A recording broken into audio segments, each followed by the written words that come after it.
सभी को नमस्ते, जय श्री राम। आशा करता हूँ आप सभी अच्छे होंगे, स्वस्थ होंगे। आज का जो विषय है वो अत्यंत महत्वपूर्ण होने वाला है, ना केवल हिंदुओं के लिए बल्कि उन सभी लोगों के लिए जो सनातन धर्म पर प्रश्न चिन्ह खड़ा किया करते हैं। आज का वीडियो देखने के बाद ये तो कंफर्म है कि विरोधियों की सुलगेगी और उन्हें अपच भी हो सकती है, क्योंकि हम यहाँ पर तथ्यों और प्रमाणों के साथ इस विषय को रखेंगे जिसमें कोई भी संदेह न रह जाए। तो आइए शुरू करते हैं अपने आज के विषय को।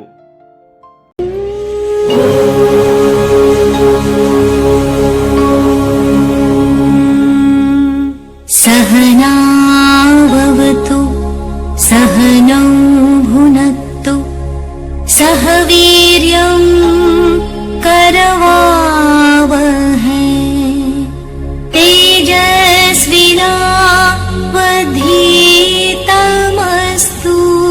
मा विद्विषावहै।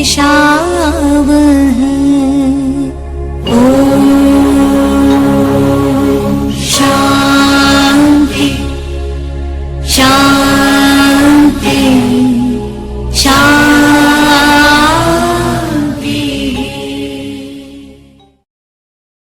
द्रौपदी और उनके 5 पतियों के विषय में आपने सुना ही होगा और आप इसी बात को सच मानकर भी चल रहे होंगे। क्या आपको पता है कि इसी बात का फायदा सनातन धर्म को कमजोर करने वाले लोग उठाते हैं और यही हमारे धर्म के पतन का कारण है।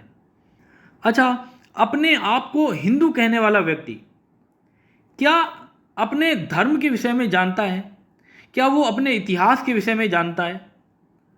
क्या वो भगवान राम, भगवान कृष्ण के बताए हुए रास्तों पे चल रहा है? क्या वो भगवान राम के विषय में जानता भी है, भगवान कृष्ण के विषय में जानता भी है, या सिर्फ कहीं कहीं बातों पर आ जाता है, जो भी कहानियां हैं बस उनको ही सुनता रहता है, टीवी सीरियल्स में भगवान राम और भगवान कृष्ण को देखता रहता है?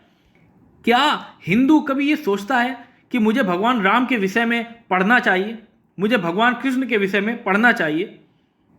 आप स्वयं सोचिए, चिंतन कीजिए, मनन कीजिए और इस बात को समझिए। खैर, ये एक अलग विषय है, इस पर फिर कभी चर्चा करेंगे।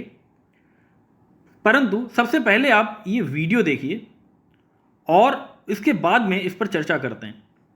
तो it was shock for me. मुझे नहीं पता कि हिमाचल में ये एग्जिस्ट करता है, तो I want to know from you. ये क्या होता है? पहले के टाइम पे लाइक द्रौपदी का ऐसे उनके 5 पांडव, 5 पति थे, है ना। पहले के टाइम पे क्या होता था कि घर पे मान लो 2-3 भाई है, अब अलग अलग शादी होगी, अलग अलग बहू आएगी, जमीन का बंटवारा होगा। सोर्स ऑफ इनकम क्या होता था? यही था हमारा, तो है ना, खेत बगीचे। तो वो घर का बंटवारा ना हो इसीलिए घर पर एक ही बहू लाई जाती थी, उन्हीं से सबकी शादी करा दी, वही बच्चे आगे। ये चीज है। मेरे को एग्जैक्ट नहीं पता, पर जो मुझे पता है, मतलब मेरे घर की बात बता रही हूँ। मेरी दादी एक थी, मेरे 3-4 दादा। ओह गॉड, ठीक है? अच्छा, आपके घर में? यस। देख लिया? मतलब मुझे समझ में नहीं आता कि इन लोगों की औकात क्या है, कौन है ये, कहाँ से चले आते हैं। अरे तुम्हारी माँ का 50 के साथ में अफेयर चलता हो, हमें कोई लेना देना नहीं। तुम 100 लोगों से शादी कर लो, हमें उससे भी कोई फर्क नहीं पड़ता। लेकिन तुम द्रौपदी का नाम क्यों ले रहे हो? क्यों बदनाम करने का प्रयास कर रहे हो? क्या तुम जैसे लोगों ने या तुम्हारे माँ बाप ने कभी महाभारत जैसे ग्रंथ को देखा भी है? तुम जैसे मूर्ख सोशल मीडिया पर आते हैं, मुंह खोलते हैं और मुंह से ही हगना शुरू कर देते हैं, और तुम जैसे लोगों को ही एक्सपोज करने के लिए हम यहाँ पर बैठे हुए हैं। तो आइए महाभारत से ही समझते हैं कि द्रौपदी का विवाह किसके साथ हुआ था। अच्छा, इस बात पर आने से पहले हमें कुछ महत्वपूर्ण बिंदुओं पर बहुत ध्यान देने की आवश्यकता है। जैसे एक प्रश्न उठता है कि क्या जो महाभारत आज हमें उपलब्ध होती है, इस महाभारत के रचयिता वेद व्यास जी हैं? क्या वेद व्यास जी ने महाभारत की रचना की? तो उत्तर है नहीं, क्योंकि आज जो महाभारत हमें मिलती है इसका 3 बार रूपांतरण हो चुका है, और इसका प्रमाण भी हमें स्वयं महाभारत में ही मिल जाता है। महाभारत के आदि पर्व के अध्याय 2 में अगर हम उसके श्लोक संख्या 13 को देखें तो वहाँ पर हमें स्पष्ट मिलता है जयो नामेति हासो अयम, अर्थात व्यास जी ने जिस ग्रंथ की रचना की उसका नाम जय था, महाभारत नहीं। इसे जय संहिता भी कहा जाता था और इस ग्रंथ में मात्र 8800 श्लोक थे। कितने श्लोक थे? 8800 श्लोक। परंतु समय के साथ में इसमें बहुत बदलाव हुए। उनके शिष्यों ने और फिर उनके शिष्यों ने इसमें और भी श्लोकों को जोड़ा, लेकिन उसके बाद भी विद्वानों द्वारा जो उन श्लोकों की संख्या बताई जाती है वो 10,000 से 24,000 श्लोक तक ही सीमित है। अतः जय से बदलकर इसका नाम भारत हुआ। परंतु व्यास जी द्वारा जो ग्रंथ रचा गया था उसमें मात्र 8800 श्लोक थे और उसका नाम जय था। आज जो महाभारत हमें उपलब्ध होती है उसमें 1 लाख से भी अधिक श्लोक हैं। सोचिए, विचार कीजिए कि कितने श्लोक इसमें मिलाए गए। 8800 श्लोक से आज 1 लाख श्लोक से भी अधिक इस महाभारत नामक ग्रंथ में पाए जाते हैं, जो कि व्यास जी की रचना नहीं है। समय के साथ में इसमें श्लोकों को जोड़ा गया, इसमें मिलावट की गई। हजारों साल तो हम गुलाम रहे, तो सोचिए इसमें कैसी मिलावट की गई होगी। इस महत्वपूर्ण बात को ध्यान में रखते हुए हम आगे प्रमाणों पर चर्चा करेंगे। अच्छा, जो कहानी प्रचलित है वो तो आपको पता ही होगी कि जो 5 पांडव थे वो भिक्षा लेकर आए। माँ कुछ कार्य कर रही थी, उन सब ने बोला माँ हम भिक्षा ले आए। माँ ने कहा कि जो लायो उसे आपस में बांट लो। ये एक कहानी हमें सुनाई जाती है और यही कहानी जो टीवी सीरियल्स चलते हैं उसमें भी दिखाई जाती है। परंतु कहानी में ट्विस्ट है। आइए देखते हैं। सबसे पहले कुछ तर्क रख लेते हैं। क्या माता कुंती को नहीं पता था कि मेरे सभी पुत्र द्रौपदी के स्वयंवर में गए हुए हैं?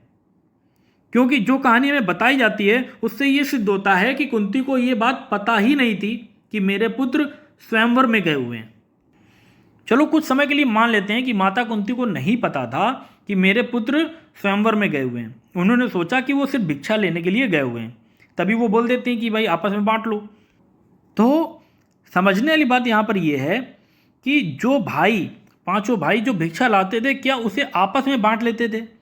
अपनी माँ को कुछ भी नहीं देते थे? भाई माता कुंती ने ये क्यों कहा कि आपस में बांट लो? ये क्यों नहीं बोला कि मेरे लिए रख दो, बाकी आपस में बांट लो? भाई वो भूखी तो नहीं रहती थी, जो भिक्षा ये लोग लेकर आते थे वही खाती होंगी।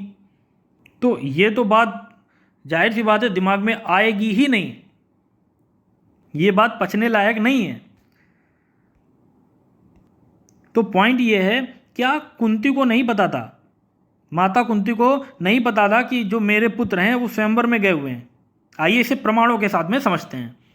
महाभारत के आदि पर्व में ही अगर हम देखें तो उसमें पांडवों की पांचाल यात्रा का विवरण आता है, जहां साफ साफ लिखा है कि एक ब्राह्मण अनेक देशों, तीर्थों, नदियों, राजाओं, नाना प्रकार के आश्चर्यजनक स्थानों तथा नगरों का वर्णन कर रहे थे।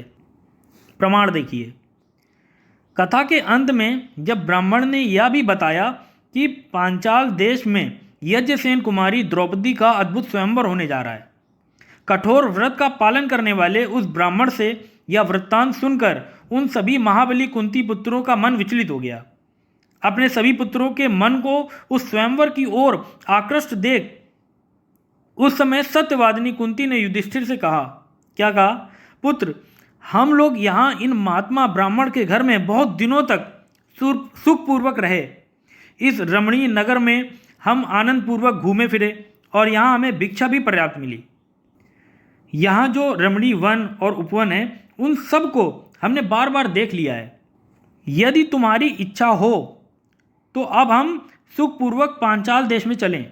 हे वीर, उस देश को हमने पहले कभी नहीं देखा है, अतः वह अत्यंत रमणीय होगा। तो यहाँ माता कुंती स्वयं द्रौपदी के स्वयंवर के कारण पांचाल देश चलने के लिए कह रही हैं। और आगे देखते हैं। और तब वे नरश्रेष्ठ 5 पांडव भाई राजकुमारी द्रौपदी उसके पांचाल देश और वहाँ के महान उत्सव को देखने के लिए वहाँ से चल दिए। तो यहाँ से सिद्ध हो जाता है कि ये लोग तो गए ही स्वयंवर देखने के लिए थे और माता कुंती के कहने पर गए थे। और जब उस देश में ये लोग जाते हैं तो एक कुम्हार के घर में ब्राह्मण का रूप बनाकर ये लोग रहते हैं, मतलब ब्राह्मण वेश धारण करके ये लोग वहाँ पर रहते हैं। और ये पांचों भाई जब घोषणा हो जाती है तो ये पांचों भाई वहाँ पर जाते हैं, मतलब स्वयंवर में जाते हैं। और वहाँ पर स्वयंवर की शर्त, बिल्कुल सीधी सी बात है कि स्वयंवर की शर्त वहाँ पर अर्जुन पूरी करते हैं कि वो लक्ष्य को भेदना है, तो उसकी शर्त को वहाँ पर अर्जुन पूरी करते हैं। वहाँ पर कुछ लोग बहुत ज़्यादा आनंदित हो जाते हैं, कुछ ब्राह्मण बहुत ज़्यादा खुश हो जाते हैं और वहाँ पर आनंद भरा कोलाहल छा जाता है। तो जब वहाँ पर इस प्रकार से हो हल्ला होना शुरू हो जाता है तो यहाँ पर ध्यान दें, उस समय जब महान कोलाहल बढ़ने लगा तब धर्मात्माओं में श्रेष्ठ युधिष्ठिर पुरुषोत्तम नकुल और सहदेव को साथ लेकर डेरे पर चले गए। अब सीधी सी बात है कि युधिष्ठिर तो पहले ही नकुल और सहदेव को लेकर वापस आ गए थे जहाँ उनकी माता रहती थी, जहाँ पर ये लोग ठहरे हुए थे। अब ये सोचो कि क्या युधिष्ठिर ने नहीं बताया होगा अपनी माता को कि स्वयंवर की शर्त पूरी हो गई है, या फिर माता कुंती ने कुछ भी नहीं पूछा होगा। भाई सोचने वाली बात है। आइए आगे देखते हैं। और भाई ये लोग तो आ गए, लेकिन अभी कौन नहीं आया था? अर्जुन और भीम तो आए नहीं थे। तो जब काफ़ी समय हो जाता है तो जो माता कुंती हैं वो चिंतित भी हो रही हैं। आगे देखिए, और उनके मन में इस प्रकार के विचार आ रहे हैं कि कहीं ऐसा तो नहीं हुआ कि धृतराष्ट्र के पुत्रों ने कुरुश्रेष्ठ पांडवों को पहचान कर उनकी हत्या कर डाली हो, अथवा दृढ़तापूर्वक वैर भाव को मन में रखने वाले इन राक्षसों ने मेरे पुत्रों को मार डाला हो। आज भी जब किसी की संतान घर समय से नहीं आती तो उनके मन में भी, आजकल के माँ बाप के मन में भी निगेटिव विचार आते हैं। उसी प्रकार से वो भी सोच रही थी। इस प्रकार पुत्र प्रेम में पगी कुंती देवी जब चिंता मग्न हो रही थी, उसी समय ब्राह्मण मंडली से घिरे हुए अर्जुन और भीम ने उस कुमार के घर में प्रवेश किया। समझो, अर्जुन और भीम ने किसके साथ में? ब्राह्मण मंडली के साथ में। ब्राह्मण मंडली से घिरे हुए थे, वो लोग भी साथ में आए कुमार के घर में। तो इस प्रकरण को देखने के बाद में ये सिद्ध हो जाता है कि जो कहानी हमें बताई जाती है एकदम झूठ है। 3 पॉइंट हो चुके हैं। पहला, माता कुंती ने ही अपने बच्चों को बोला था कि हम लोग पांचाल देश चलें स्वयंवर की वजह से। उसकी बाद जब ये स्वयंवर की जो शर्त होती है वो पूरी हो जाती है तो युधिष्ठिर, नकुल और सहदेव ये वापस आ जाते हैं जहाँ पर ये लोग रहते हैं। तीसरा, जब अर्जुन और भीम वापस आते हैं तो वो 2 लोग ही नहीं आ रहे, पूरी ब्राह्मण मंडली से घिर कर आ रहे हैं वहाँ पर, मतलब ब्राह्मण मंडलियों के साथ में आ रहे हैं। तो जो कहानी में बताई जाती है कि पांचों भाई आए और आने के बाद में उन्होंने बोला कि हम भिक्षा ले आए और माता ने बोला कि आपस में बांट लो और उन्होंने द्रौपदी को आपस में बांट लिया, पूरी तरह से झूठ है। तो ये तो हो गई तर्कों पर और उन तर्कों के आधार पर जो प्रमाण हैं उनकी बात। लेकिन क्या महाभारत में ऐसा लिखा हुआ है कि द्रौपदी का विवाह किसके साथ हुआ था? मतलब वो अर्जुन के साथ में हुआ, भीम के साथ में हुआ, या पांचों के साथ में हुआ, या युधिष्ठिर के साथ में हुआ, किसके साथ में हुआ? तो आइए उसे भी देखते हैं। पूरी तरह से स्पष्ट हो जाएगा महाभारत को देखने के बाद, क्योंकि उसमें पूरी तरह से साफ साफ स्पष्ट शब्दों में वहाँ पर लिखा हुआ है। अच्छा, शर्त किसने पूरी की? अर्जुन ने। तो जो राजा द्रुपद हैं वो अर्जुन से बात करते हैं स्वयंवर में विवाह के लिए। तो अर्जुन कहते हैं कि अभी मेरा बड़ा भाई है और हमारे धर्म में पहले बड़े भाई का विवाह होता है, फिर छोटे भाई का विवाह होता है। इस प्रकार की बातें होती हैं। तो जो राजा द्रुपद हैं वो युधिष्ठिर से बात करते हैं। तो युधिष्ठिर उस पर सहमति जताते हैं और बोलते हैं कि अभी मेरा विवाह भी होना है। तो यहाँ पर जो राजा द्रुपद हैं वो ये बोलते हैं, किससे? युधिष्ठिर से, तब कि क्या बोलते हैं आगे देखिए, हे वीर तब आप ही विधि पूर्वक मेरी पुत्री का पाणी ग्रहण करें, अथवा आप अपने भाइयों में से जिसके साथ चाहें उसी के साथ कृष्णा की विवाह की आज्ञा दे दें। क्या बोल रहे हैं, या तो आप विवाह करें या फिर अगर आप किसी और को आज्ञा देना चाहते हैं अपने भाइयों को कि ये भाई विवाह करे, तो आप उसके लिए आज्ञा दे दें। द्रुपद के ऐसा कहने पर वेद के पारंगत विद्वान मंत्रज्ञ पुरोहित धौम्य ने वेदी पर प्रज्वलित अग्नि की स्थापना करके उसमें मंत्रों द्वारा आहुति दी और युधिष्ठिर को बुलाकर कृष्णा के साथ उनका गठबंधन कर दिया। किसको बुलाकर? युधिष्ठिर को बुलाकर कृष्णा के साथ उनका गठबंधन कर दिया। वेदों के पारंगत विद्वान पुरोहित ने उन दोनों दंपति का पाणी ग्रहण कराकर उसमें अग्नि की प्रदक्षिणा करवाई, फिर अन्य शास्त्रोक्त विधियों का अनुष्ठान करा के उनका विवाह कार्य संपन्न कर दिया। स्पष्ट है। तत्पश्चात संग्राम में शोभा पाने वाले युधिष्ठिर को छुट्टी देकर पुरोहित जी भी उस राजभवन से बाहर चले गए। स्पष्ट शब्दों में लिखा है कि युधिष्ठिर के साथ में पाणी ग्रहण हुआ, उनके साथ में गठबंधन हुआ। मांगलिक कार्य संपन्न हो जाने के पश्चात रेशमी साड़ी पहने हुए कृष्णा अर्थात द्रौपदी सास के चरणों में प्रणाम करके उनके सामने हाथ जोड़ विनीत भाव से खड़ी हो गईं। तो भाई साहब ये प्रकरण है, यही सत्य है और बिल्कुल स्पष्ट है। इसके अलावा जो भी कहानियाँ मिलती हैं कि एक एक दिन अलग अलग लोगों के साथ में फिर विवाह हो जाना, ये जितनी भी कहानियाँ हैं सब झूठ हैं, बाद में मिलाई गई हैं। जैसा कि हम पहले ही बता चुके हैं कि महाभारत आज जो ग्रंथ हमको मिलता है उसमें 1 लाख से भी अधिक श्लोक हैं।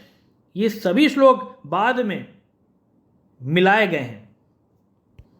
और जिसने यहाँ तक इस वीडियो को देखा है और ध्यानपूर्वक मुझे सुना है, उनके लिए एक और बिल्कुल स्पष्ट कर देने वाला प्रमाण मैं दे दूंगा यहाँ पर। हालांकि इसके बाद में किसी भी प्रकार के प्रमाण की आवश्यकता नहीं है, स्पष्ट हो जाता वहीं से, थोड़ा सा बुद्धि लगाने की आवश्यकता है। लेकिन एक और प्रमाण मैं यहाँ पर आपको देता हूँ। एक कीचक नामक व्यक्ति था जो द्रौपदी पर गलत नज़र, बुरी नज़र रखता था। अच्छा, ये वन पर्व में आ जाता है, वहाँ पर आप देख सकते हैं। तो जो द्रौपदी होती हैं वो बहुत दुखी होती हैं, जिस पर भीम उनसे पूछते हैं कि आप दुखी क्यों हैं। तो द्रौपदी क्या बोलती हैं उसको समझें। हे वीर, जिस स्त्री का पति राजा युधिष्ठिर हो उसे कोई शोक ना हो, ये कैसे संभव हो सकता है? और कितना स्पष्ट चाहिए। द्रौपदी ने ये नहीं कहा जिसका पति तुम जैसे 5 लोगों की तरह का हो। उन्होंने बोला जिसका पति युधिष्ठिर हो, ऐसा कैसे हो सकता है कि वो दुखों से बचा रहे? तुम मेरे सारे दुखों को जानते हुए भी मुझसे क्या पूछ रहे हो? इन सभी प्रकरण से यह स्पष्ट हो जाता है कि द्रौपदी का विवाह सिर्फ और सिर्फ युधिष्ठिर के साथ हुआ था। महाभारत के इस विषय में जितने भी प्रकरण मिलते हैं, मतलब इस विषय के जितने भी प्रकरण इसके अलावा मिलते हैं, वो सभी मिलावटी हैं। आशा करता हूं कि आपको समझ में ये बात आ गई होगी। अगर आपको जानकारी अच्छी लगी हो तो जो आपके दोस्त हैं, आपके रिश्तेदार हैं, उन तक इस वीडियो को पहुंचाइए। इस चैनल को सब्सक्राइब कीजिए, अपने सोशल मीडिया पर इस वीडियो को शेयर कीजिए। तो मिलते हैं किसी नए टॉपिक के साथ में, तब तक के लिए नमस्ते, जय श्री राम।